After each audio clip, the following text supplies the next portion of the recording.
Hello, good afternoon, good morning, good evening. I don't know where you're watching from. This is your coach and your friend, Robert Burale, and this is the best show in Eastern Central Africa, south of the Sahara, north of Limpopo. The show is the All Men Show, a show that brings men, great men who will inspire, great men who are not embarrassed to show their scars, their stories, their wisdom will take you to a better place.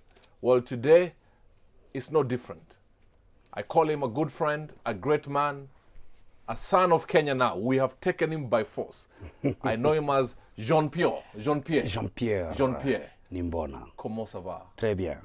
Well, many of you know him as Mr. Kidum, the man with a golden voice. He has entertained us far and wide. Well, today we have the privilege of having him here on the All Men Show. Karibu kaka. Nashukuru sana. Thank you very much for coming. Yes. Na naomba tuambie, who is Kidum? Kidum. I was born in Burundi, 1974, 20th October. I'm the firstborn. Okay. In the family of six. Now Six. we are now five. Okay. Umoja ishatuacha. I did my primary and secondary school in Burundi. Okay. And then I left the country. I came here And in 1995. you have Hutu, have Tutsi. I'm both. You're both. And knowing what happened, how did you handle that? Because kwa familia, It was happening. yes. Lakini kwa familia iko happen. Okay. Walikuwa wamependana. Right. So it was happening all around us, like neighbors, like this mta and that mta, until we got this thing of having a Hutu land, Tutsi land. Yes. So ikakuwa mbaya mpaka ukipatikana in a wrong place unavalishwa mguu ya gari unachoma. So just because of how you appear physically. Yes. And then ikafika kwa mashule, dormitories, watu kuuana, wanafunzi kuuana kulingana vile wamechochewa. Na walikuwa marafiki. So and then rebellion ikaanza. Ilianzia town ikaingia mpaka kwa msitu. Halafu polepole ikakuwa mauaji ya kuvizia, ambushes here and there, kulipiza kisasi pande hii, ambush ikifanyika hapa wengine wanalipiza pande hii, kushukisha watu kwa mabasi. Mabasi unashukishwa, wanasema nyinyi wewe shuka. Haya, wengine endeleeni safari. Wale watabaki hapo tutapatana mbinguni. So it was like that. Right. Alafu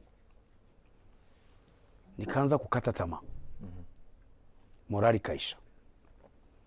Sasa kabla hujaendelea, kwa sababu saa zingine sisi hapa Kenya, we take our peace for granted. Kabisa. Unaona? Hiyo ni ukweli. Na watu kama nyinyi, na nina marafiki wengi kutoka Burundi, wengine kutoka Rwanda. Yes. They tell me, Kenyans, stop joking. Na Ikianza istop hiyo kitu. kabisa. Eh. And next year we're going into elections. Tunaona watu wanatukanana kwa mitandao ya jamii. And we take it for granted. Yes. Uliona marafiki, kama unasema it went to the schools, the dormitories. Yes. A month ago, Hiyo people tu were laughing. fanatism. Yes. Fanatism. Watu wanaanza kukuwa mafans wa kitu. Na wana feel they are even ready to shed their blood. So sio mchezo hiyo. Right. So peace ya Kenya ni peace ya Africa. Hapa ni kwa heart of Africa. Yeah. Serikali ziliundwa nikiwa hapa. Naona ya Sudani inaundwa ikiwa hapa, ya Somalia inaundwa ikiwa hapa. So amani ya Kenya sio kitu ya kucheza nayo. Na ungependa kuambia nini wa Kenya? Kwa sababu to be honest, we have taken it for granted somehow. Hii matusi inaendelea, inaanza kimchezo. Because people who are friends, neighbors, tomorrow they are killing each other. What can you tell to the Kenyans? Don't think that ati kabila yako imechukua power, umechukua power. It's not that. It's not like that. Right. Watu ufikiria wamechukua power. No. If here in Kenya people will elect a president will be one. For everybody. For everybody will be one. Wengine mpaka wangoje miaka 5, miaka ingine 5, but a president atakuwa anapatikana kwa election ni umoja, ni one individual. Right. So saa zile kwenye watu wanaanza kufikiria kabila yetu inataka kuchukua, inakuwa shida sana. So huko kwetu ilikuwa hivyo. Watu walidhani kabila yao imechukua. Right. Saa zile sasa president alikuwa assassinated, wakasema wanatuia mtu wetu, wataona. Kulipisha kisasi. Bas. And okay, fine. So all these things are happening. You are the firstborn. Yes. Did you live with everybody? No, alone. How? Alone. Ni vita ilikuwa imezidi? Ilikuwa imezidi. Alright. Killings everywhere. Okay. So, babangu kanambia, I know I've never supported you doing music, but please, instead of staying here, uanze kuhandle guns, uanze kujiunga na wengine wanaingia kwa rebellion, you better go, but don't ever take a gun. Right. He gave me $60. Okay. Kasema, just go. Hakujua naenda wapi. Just go, sitaki uingie kwa hii maneno. With $60? Nikaachia $60. 320s, silikuwa 23. Nafikiri hiyo ilikuwa savings yake. And then I took the south of Burundi, entering Tanzania. Of course, arrangement kwa border, kuchukua Land Rover to Kigoma, Tanzania. With $60? $60. Kidogo kidogo hivi train, third class ya train, kwa mzigo huko Dar es Salaam, unafika mguu imefura saizi. Kwa vile umejiika. Unaanza kulala nje. Nilikuwa nalala nje Dar es Salaam. I used to sleep outside. I even went to a church. Kwanza Catholic, halafu ya Protestant. Lakini amazingly, people who gave me shelter were Muslims. In a mosque. Magomeni Mapipa, Dar es Salaam. The church refused? Refused. So, na tukapewa mpaka pilao. Tunaambiwa early in the morning wake up, sababu watu wanaswali. Nyinyi si Waislamu, mtuondokee tufanye mambo yetu, lakini tulikuwa tunalala kwa mosque. How did you feel when the church rejected you? You feel nothing. You know, church has an administration. So they can say yes or no. Wako na mamlaka, wako na authority. So, lakini nilishangaa nikasema, saa zingine zile vitu tunakuwa tunafikiria tunafundishana, sio ndio zile zinafanyika. Right. Yeah. Right. And of course before you left Burundi, ulikuwa unapenda sana mpira. Yeah. You loved football, and your father did not support you in the music. Yeah. And then of course you go to Tanzania. Music is very hard for a parent to accept. Now I tell you the fact, muziki ni kitu iko ngumu sana kwa mzazi kuachilia mtoto wake. Ngumu sana. Kwa nini? Sababu kwa muziki piko tabia zingine mbaya. Kuna bangi, kuna mihadarati ingine, kuna ulevi, kuna immorality kwa sex, yeah. Kuna usharati wa hali ya juu. Kuna vitu nyingi mtoto ukizubaa na kiingilia tu kuisha maneno.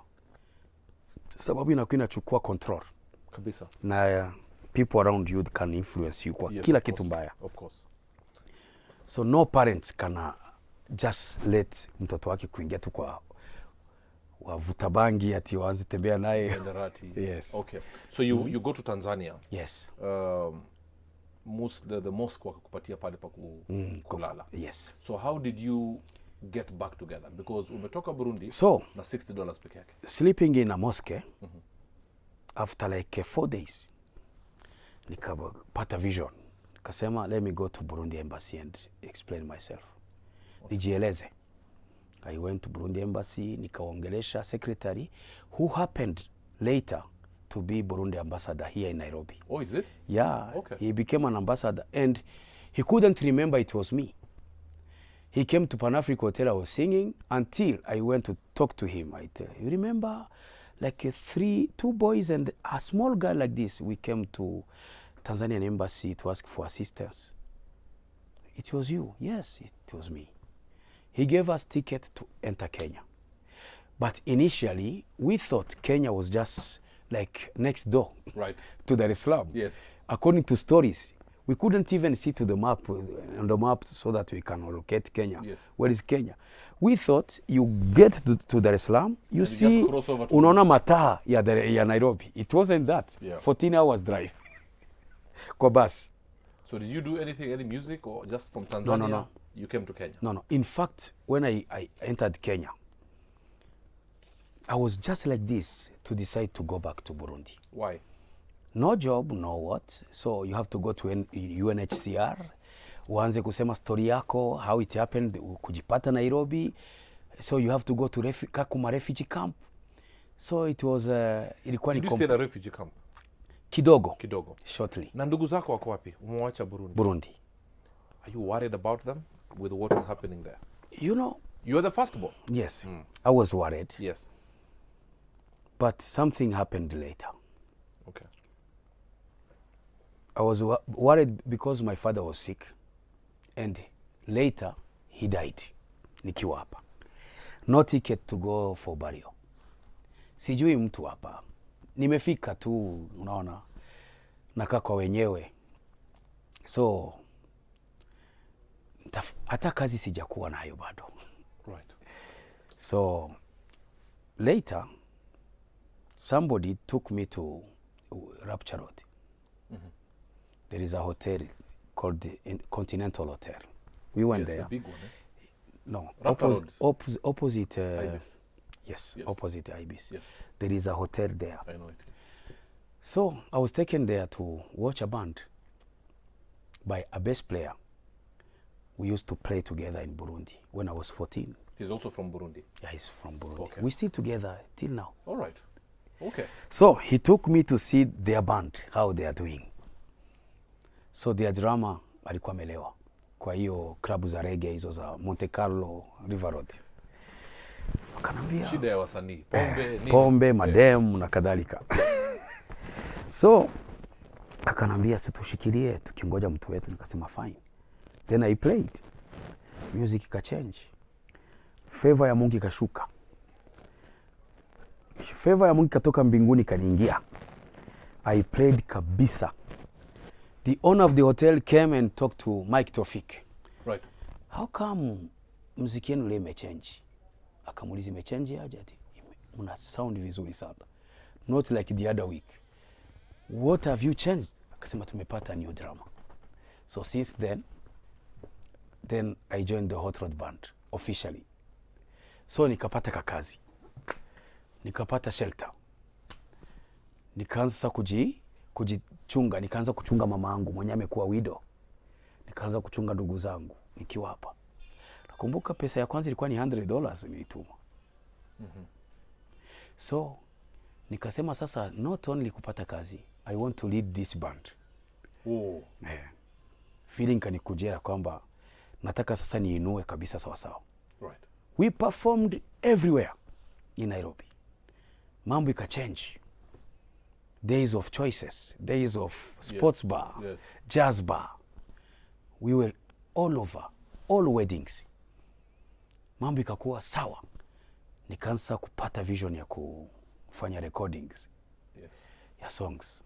Lakini first inspiration was to sing about peace, since it was my main problem. Ndio nilikuwa na trauma na hiyo. Nikaanza kuimba juu ya amani. Then a second favor from heaven came down. Ikakuja kwangu. I was invited by the then president of Burundi, Pierre Buyoya. Sasa mimi nikaenda. I'm no longer a refugee. Wow. You're a guest of the president. Yes. In 2001. So 6 years later, nikarudi sasa na red carpet. Nikasema siachii hapo. Nikarudi Nairobi. Second album. Concert mpaka Brussels. London. Then in London, when I was going to toilet, I met a Kenyan. Hapo sasa ile bandi ishavunjika. Tulivunjikia Dubai 2003. Nikaenda Belgium 2003. 2004 nilikuwa England. A Kenyan told me, don't try to stay here. Go back to Nairobi, start your own band. I know you from Green Corner Cactus. Hold on to that. He came as a refugee. $60 from his father. The sick father who eventually died. Yeah. 6 years later, he went back and had red carpet waiting for him. He's Mr. Kidum, a man we love. We now own him. We call him our Kenyan son. Technically Kenyan. Technically Kenyan. Yes. Well, see you after the break. This is the Omen Show. Please rush and get a glass of warm water. If you're a Luya, get some tea, because we're about to get deeper. We'll go 33,000 feet above sea level as we discuss matters with Mr. Kidum. See you after the break.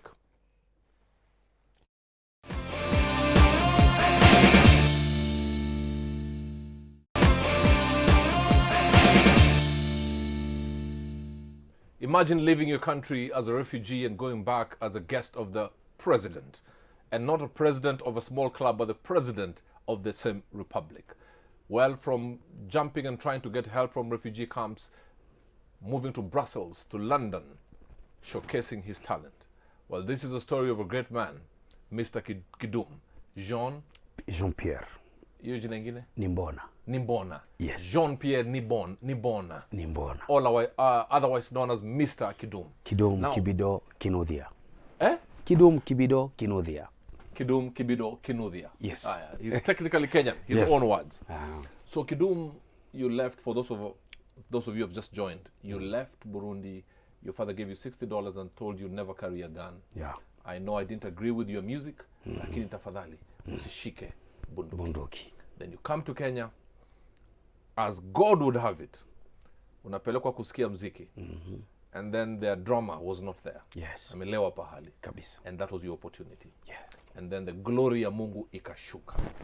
And that was the beginning of great things. Kabisa. In your journey in Kenya, because now you're technically Kenyan, I mean, haukupata kama mtu hapa? Niko na mtu. Okay. Yes. So when you came in, I want to get your inspiration in your music.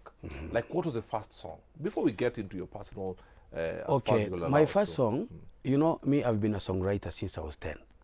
Okay. Since I was 10. And a drummer since I was 10.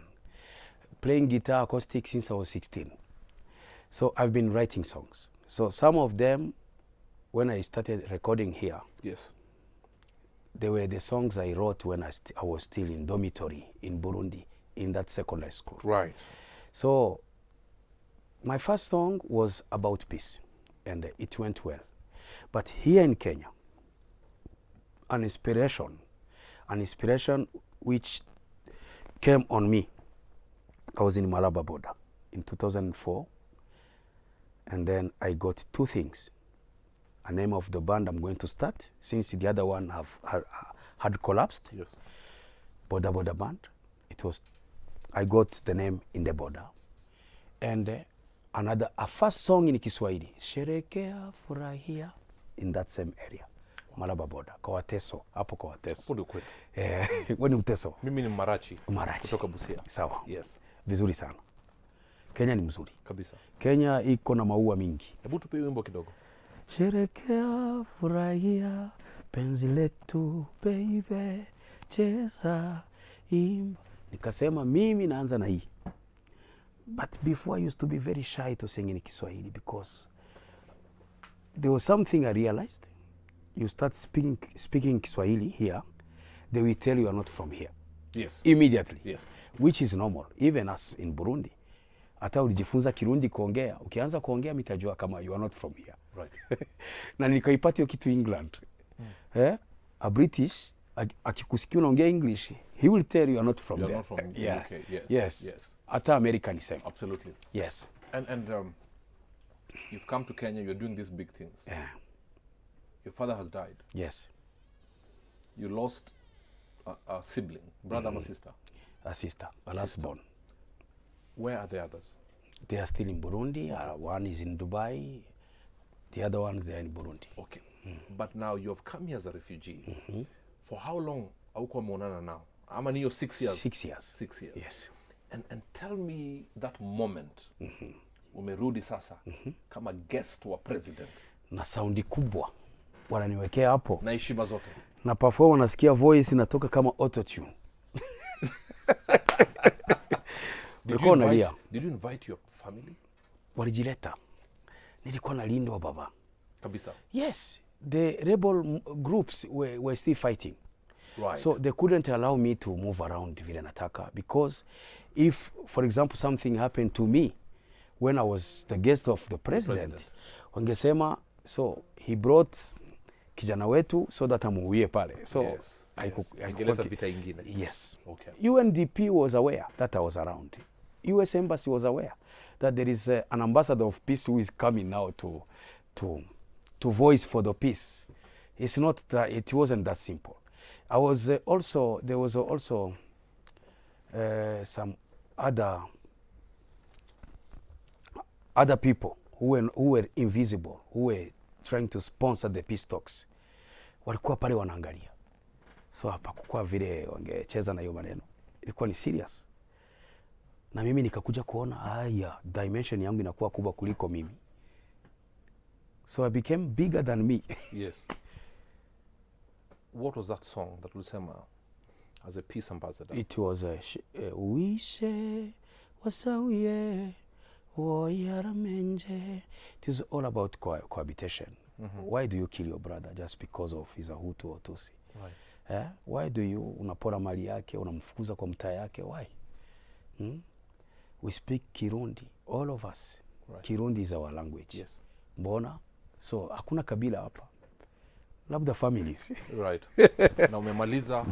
Did you think at one point now you're a guest of the president? Why come back to Kenya? No. You know, my decision of staying in Kenya came before.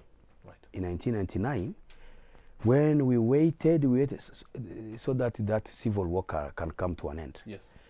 We waited until we got tired. I used to walk around in Nairobi, Rudhuri Avenue with my small radio to listen to BBC. Kusikia fightings zinafika wapi? Are they talking? Have they come to an agreement? At least a peace deal? No. Then in 1999, I told my fellow Burundians, listen guys, me, baki muna dream, this is my home. So I think I did a great thing that time to take that decision. Mimi naamua kubaki hapa, nendeni Ulaya, mimi tawakutaga kwa baadaye, but this is my home. Stoki hapa. All of them were dreaming about having resettlement from UNHCR, but me I said no. This is it.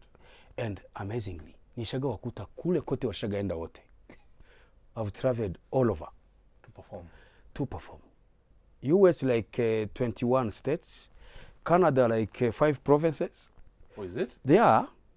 You can go and verify yourself. In Australia like Brisbane, Sydney, Adelaide, Perth. Kila pahali. Ulaya sasa hii Schengen. Nishararua nikamaliza. Kabisa. Yeah. Now tell me, did you have a problem settling in Kenya? What do I mean? Unaingia kwa the music industry. Umekuja, because I want my viewers to understand the journey. Yes. Because you are very big here in Kenya. But before we saw the Kidum, kila pali watu wanafuata pali Kidum yuko. Wimbo zako zinacheza kwa maradio. Tunakuona kwa TV. Kila pahali. Mimi nimeenda harusi na mbwananyi ni Kidum kwa hapo. Tumefanya mingi pamoja. Did you get challenges? Like for example, sana. Walisema wewe ni nani unakuja huku, utakuja kutunyang'anya hapa maneno. Ishafanyika hiyo, lakini wengi wananipenda kuliko wale wananichukia. So what are some of the challenges you found? Mimi nishaimbia mpaka raisi hapa. Yes. Nishaimbia deputy wake pia. Nishagaimbia mpaka baba. In 2000 nafikiri katiba ile ya 2010. Right. Nilimwimbia Carnival. Nishagaimbia mpaka na wife. Huko Sankara naimbia wife wa mzee wa baba. Mimi nimeimbia kila pahali bwana. Rwanda sasa huko nishagaimbia mpaka head of state. Sijaimbia Museveni tu, lakini kwengine nishaimba bwana. Now as you are speaking, there is somebody watching the show. Yes. With a lot of pain. Vitu ambazo pia wewe labda zile ambazo ulipitia. Na labda kuna mtu mwingine pia anapitia changamoto.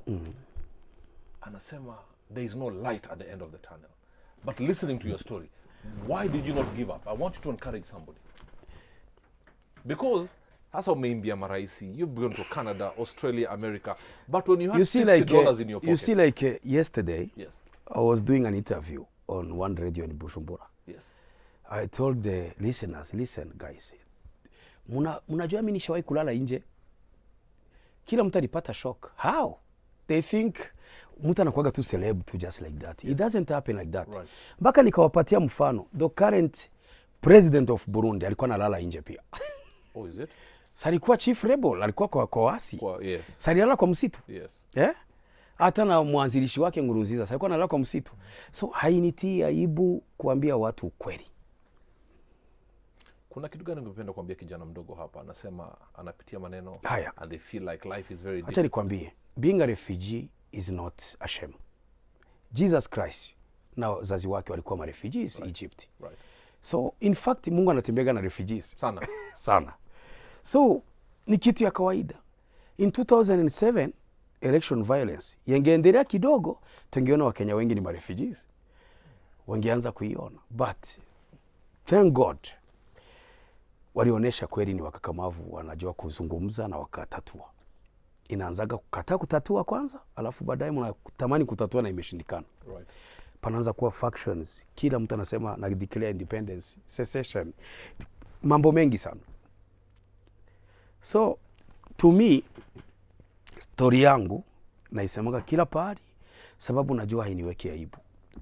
So when ulisema hapo, when I used to perform almost everywhere here in Nairobi, it wasn't that easy because the popularity found me in clubs, in bars.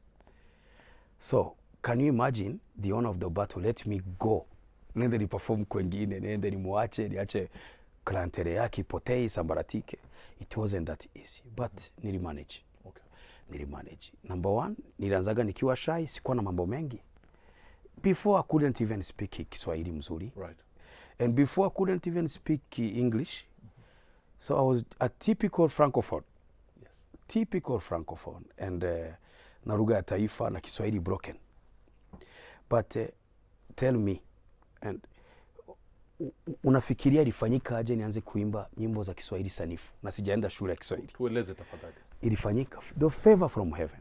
From heaven. Yes. Mungu anaweza kukuwa mwalimu mzuri. Kuna wimbo moja uliimbia Mungu, a very powerful song. How many years did you learn English? Yeah. Me, I've learned English only for 8 weeks, 2 hours per day. So God can be your teacher. Ukitaka kujua. Absolutely. Kila wisdom iko nayo. So ni Mungu akafanya Wakenya wengi wakanipenda. Wale wachache wako na shida zao, shauri yao. Mimi naangalia wengi. Absolutely. Yes. Kuna wimbo moja because you are really talking about God's favor. Yes. And I really honor you and respect you for that. But there's a song uliimba. Yes. Mara moja? Number moja. Number moja. What inspired that song? The sleeping outside in Dar es Salaam and hatimaye to be sheltered in a mosque and when I'm not a Muslim. So vitu mzuri Mungu alienda ananitendea to my journey. Ndio the reason why to sing about that song. Number moja. Yeah. You don't have to be a saint to just praise the Lord. No. In fact, you'll be lying to people. Yes. You just have to fungua mdomo yako, kiri uzuri na utukufu wa Mwenyezi Mungu. Simple as that. You don't have to go to church au uanze kuambia watu you are say born again. No. Matendo yako ndio Mungu anataka kuona. Kabisa. Peke yake. Na kuna mtu anasikiza hapa sasa hivi. Yes. Anasema mimi sidhani Mungu anaweza nitumikia. God cannot do good things for me. And they're listening to that song, number moja.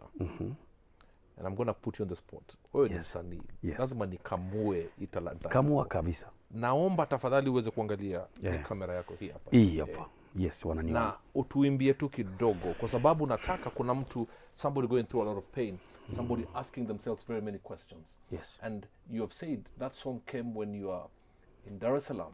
You have no place to sleep. Vitu zote niliona tu my journey mpaka nikafika hapa. The song was recorded in 2004. Like 9 years nikifika Kenya. Right. And it was a song I neglected. Nikairekodi mwisho nikidhani sasa hii acha nifunike sasa ile page niweke tu gospel. Hiyo njika kuwa kubwa kuliko zote. Kabisa. Kabisa. Unaona sasa? Yeah. Tafadhali tuimbie kidogo. Nimeshatembea, nimeshazunguka kila pali, nikifika kila kona. Nimejaribu kutafuta kinachoweza kuridhisha moyo wangu, nikatangatanga mashariki na kusini, ili mradi nitafute, nikamangamanga magharibi kaskazini, kupata kile ninachotaka. Wimbo. See you after the break. This is the Old Man Show.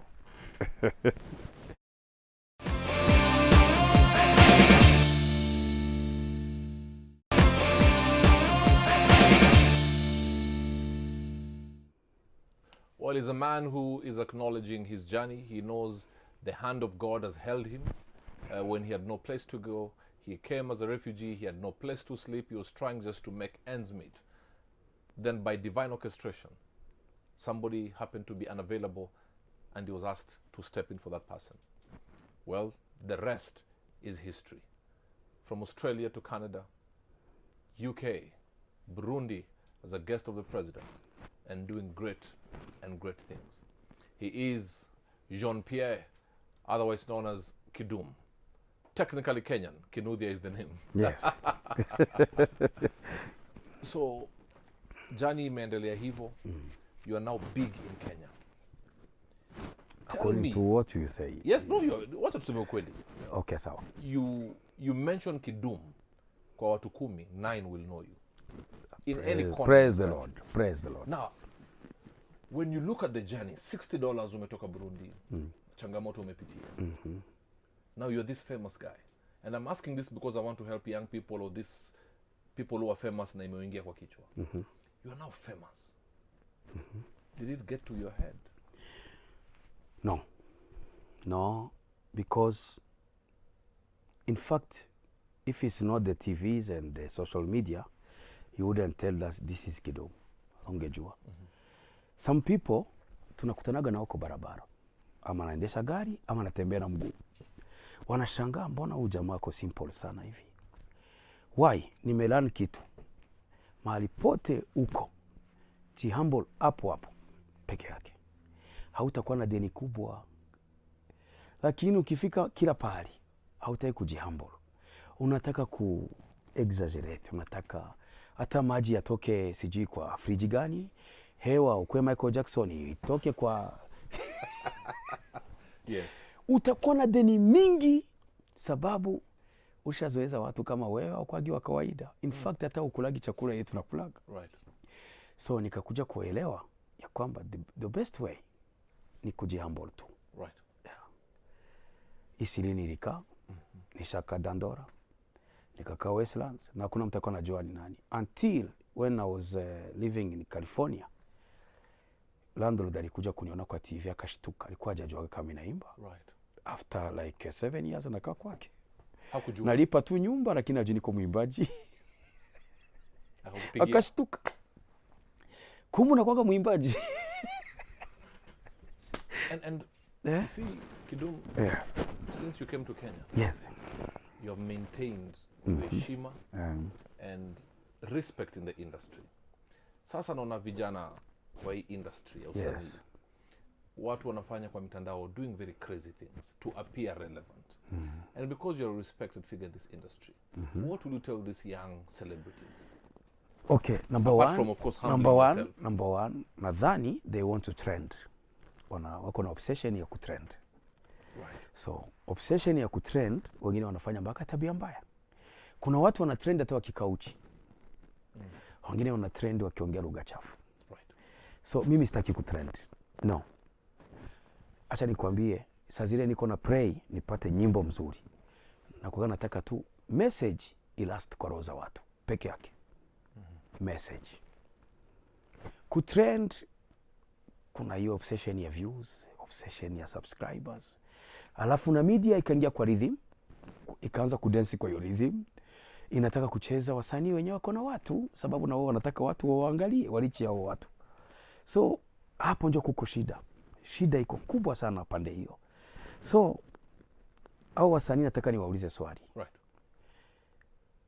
Unataka utrend ama unataka ubaki kwa roho za watu? So they have the choice to make now. Right.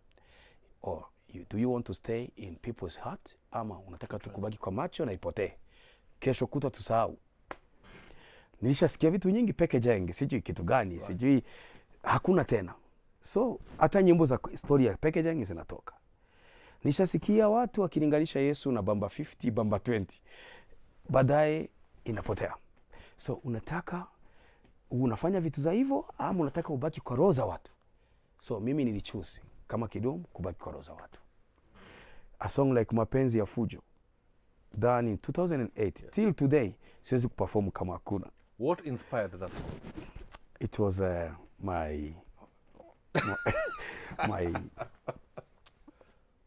my home. Yes. It was in the house. It was happening in the house. Right. And it went on mpaka kwa turudi nyuma. It went on to Nitafanya. It went on to na zingine. Right. Yes. What? Give us a picture, because I've been around you ukiperform. It's powerful. Hallelujah. Nipe your picture ya how do you prepare as Kidum before uende kuperform? Kuna wale wanavuta bangi? Yes. Kuna wale wanakunywa pombe? Tell us, how does Kidum do it? Because there are also young people who are waiting for advice. Kuna wale wanaambia kunyweni pombe, vuteni bangi kama mjenda kwa stage. But let's hear.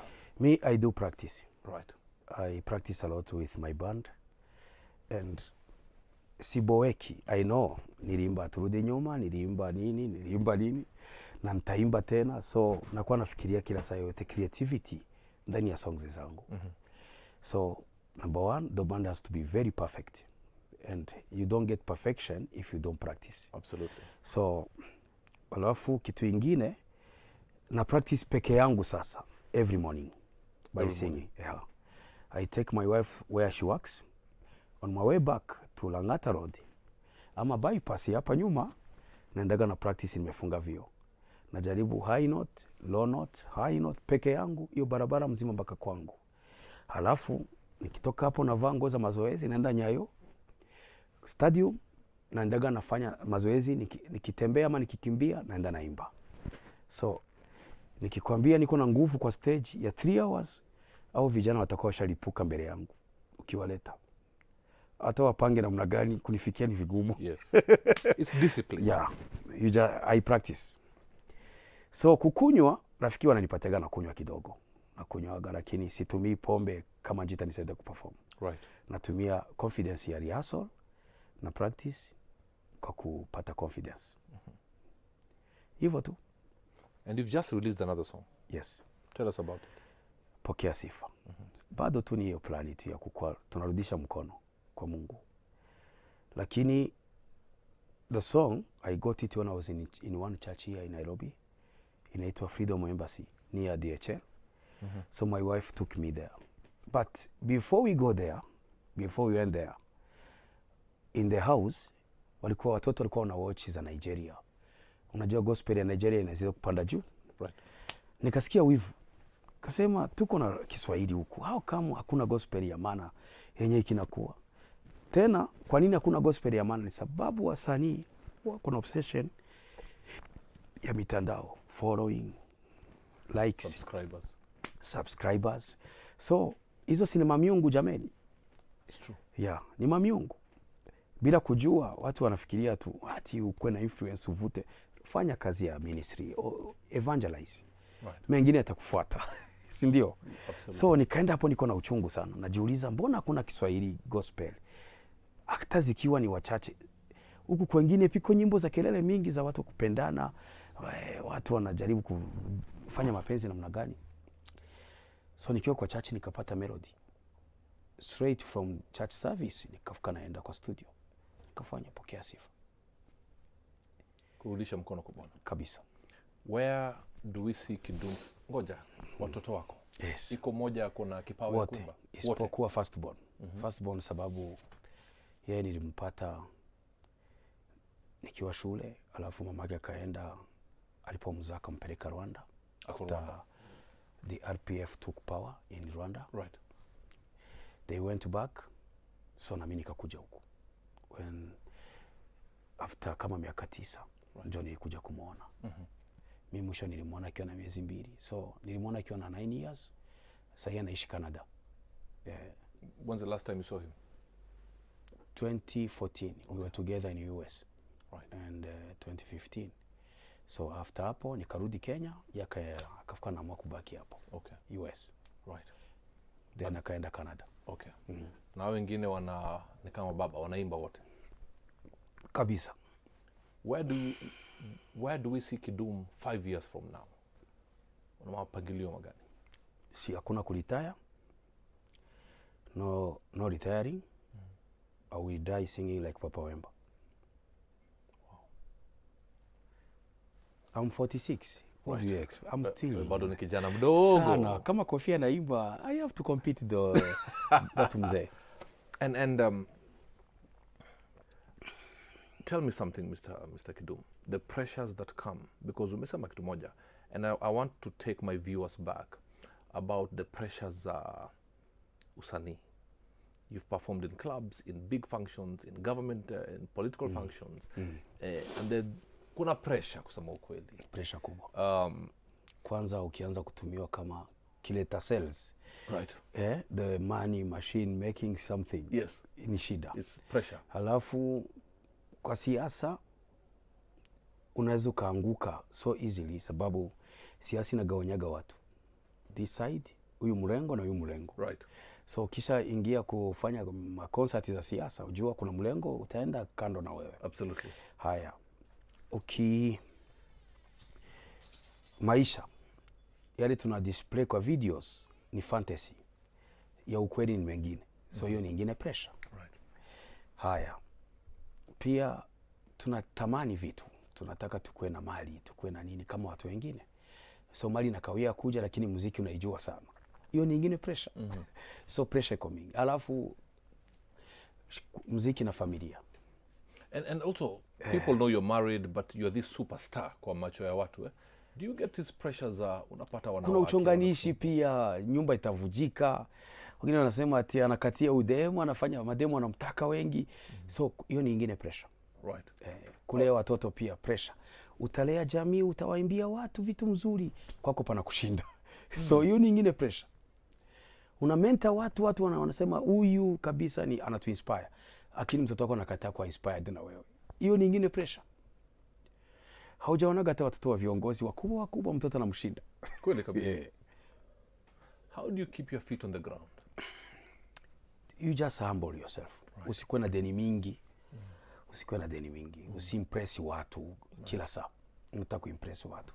Ukienda kununua chicken pale, ukienda kununua airtime pale, ukienda kwa M-Pesa kwa deposit, you want to impress people, no.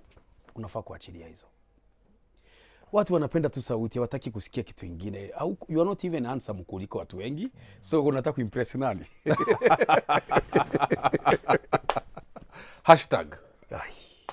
Well, you're hearing from the man himself, a man who's respected, a man who has seen it all and still, well, doing what he's doing at the top of the game.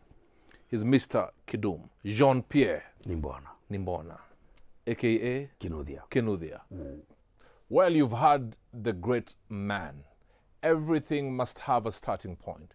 And well, 3 years ago, a station was born. Well, it's Switch TV, turning 3. It's been an amazing journey. We'll add another 0, it will be 30. And then another 0, it will be 300. To all our viewers, thank you very much for being with us at Switch TV. The best there is, the best there was, and the best there'll ever be. Well, we have nothing else to do but to thank God. Well, today, ladies and gentlemen, here at the All Men Show, we will not have our quick fire. But you know what? Pokea Sifa. This is Switch TV.